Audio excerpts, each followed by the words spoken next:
Now, last night, Scott Morrison delivered a stemliner of a speech at the Sydney Institute's annual dinner, declaring that Australia is on the road back to recovery. The speech appeared to outline his roadmap for re-election, where he said there needed to be lower taxes and less regulation to secure Australia's economic recovery in 2022. He also repeated his position that the government must step back from people's lives and not be a meddling, busybody overseer. We knew that on the other side was something that we will never, if ever we did, take for granted again: our freedom. And so Australians kept their side of the deal. And it is now time for governments to keep theirs, to step back and let Australians step forward, to put Australians back in charge of their own lives, relying on the connecting points and relationships that exist between the state and the individual that bridge the gap.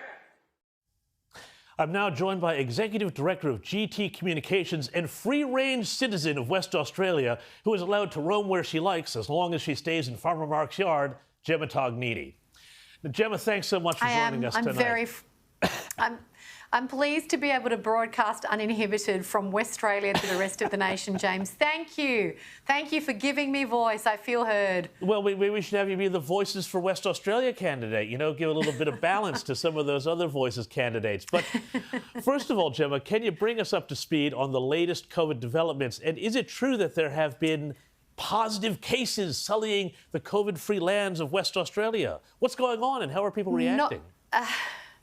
Not quite cases, thankfully, yet, James, but it has emerged late this afternoon that it's been reported that 3 truck drivers, I believe, who came from South Australia rather than via. That's very important because not a lot of places to enter Western Australia from, but I believe they're South Australian truckies who, after spending a bit of time in WA, less than a week, I understand, went back to South Australia and returned positive tests. So, as you can imagine, there's quite the flap on. This has come less than 24 hours or just after 24 hours after the McGowan government, reluctantly, it felt like, announced and with a bit of finger waggling too, James, I might point out, announced that we will, at 80% double dose vaccine in Western Australia, we will stay closed another 5 weeks. Yes, we will.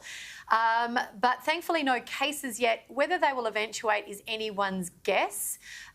There is a list of exposure sites. At last I checked before I jumped on air with you, it was about 50 strong. So no doubt it's a headache for WA health authorities that, if reports are to be believed, are still 2 years down the track after blessed isolation, no closer to being prepared for living with COVID than they were a year ago.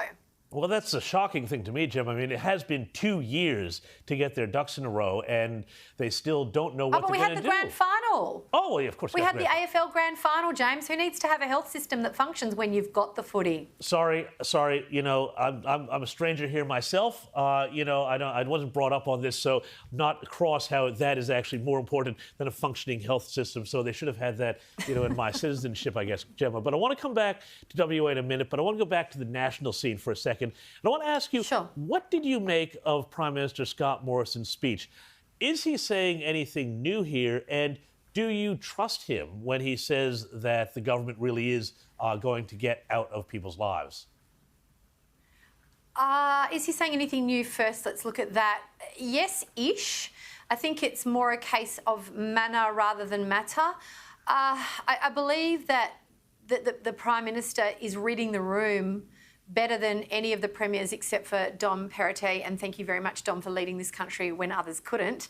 I think the Prime Minister is reading the room, the frustration, the absolute gutful that most Australians in the middle, and I say in the middle, James, because you can tell by the vaccination rates, right?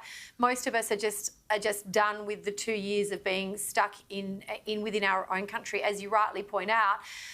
I believe that he's smart enough to understand the winds of change have well and truly blown, and he's speaking to that. He's speaking to that change sentiment, which is about getting out, flying out of the country. I mean, I saw on social media last night an acquaintance of mine, a Perth girl who now lives in Victoria. She tweeted a photo of herself on a flight about to take off for the Middle East en route to New York because I cannot see my family at Christmas in Perth. And that is a there's 100, there's thousands, tens of thousands, I'd wager more stories like that of people on the other side of Australia who desperately want to come and see their families.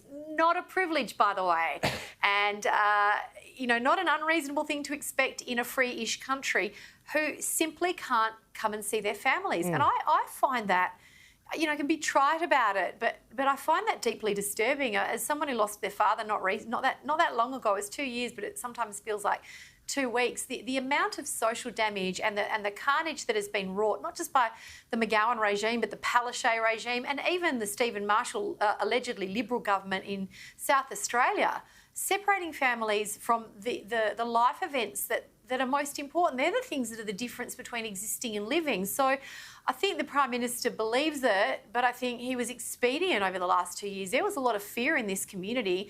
Some would say needless fear, given the fact that we've had vaccines since the beginning of the year or thereabouts. We've got therapeutics. And if I see another person banging on about case numbers outside of the context of hospitalisations and death rates, I may just have to kick them in the shins. But are people in WA, Gemma, let us know on the East Coast, are they getting this message? Are they getting the message that, yes, there is going to be cases, yes, people are going to get sick, yes, you're going to have to live with that? Because I saw just weeks ago the WA government was putting out incredibly pessimistic modelling, which suggested that WA would be worse off than New South Wales or Victoria when they opened up at a far higher vaccination rate. Are WA folk still terrified? I think sections of it are. I think you'll find that and this is the socio-economic reality or the demographic reality. There are people, I'm sure there are pockets of this sort of demographic in every state. It's not right or wrong, James, it just is what it is.